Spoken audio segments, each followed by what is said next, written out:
Selon Île-de-France Mobilité, près de 75% des étudiants franciliens utilisent le pass Navigo. Vous avez certainement constaté la hausse du forfait Navigo au cours des 3 dernières années. Dans cette vidéo, je vais vous expliquer les principales raisons derrière cette hausse et les principaux facteurs qui y ont participé. Premier coupable, le Covid. La pandémie a créé un trou béant dans les finances d'Île-de-France Mobilité, avec une fréquentation qui a chuté de 50% et moins de versements mobilité des entreprises en télétravail. Île-de-France Mobilité a perdu des milliards. En 2021, ils étaient tellement dans le rouge qu'ils ont dû suspendre leur paiement à la RATP. Regardez ce graphique. Après 6 ans de stabilité, 75,20 €, le prix a explosé. En 2023, boum, plus 11,84%. D'un coup, on passe de 84,10 €, puis 86,40 € en 2024. Et maintenant, 88,80 € en 2025.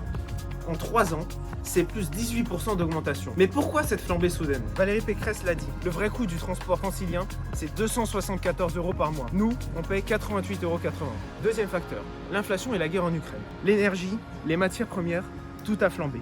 Pour faire rouler métro et RER, Île-de-France Mobilité a vu ses coûts exploser. Impossible d'absorber cette hausse sans répercuter sur nos abonnements. Et le plus gros morceau, c'est le Grand Paris Express.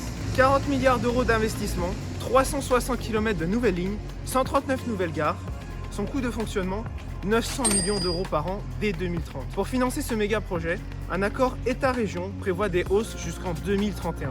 La différence, c'est l'argent public qui compense. Mais avec un besoin de financement de 2,6 milliards d'euros en 2031, il faut bien trouver l'argent quelque part. La bonne nouvelle pour nous étudiants, avec Imagine Air, on reste à 50% du prix. Et l'accord limite les hausses futures de l'inflation à plus 1% maximum par an. Donc, pas de nouvelle explosion comme en 2023. En résumé, Covid, inflation et Grand Paris Express, une tempête qui aujourd'hui explique que votre pass Navigo a pris 13 € en seulement 3 ans. Mais bon, quand les lignes 15, 16 et 17 et 18 seront terminées, on pourra moins traverser l'Île-de-France sans passer par Château.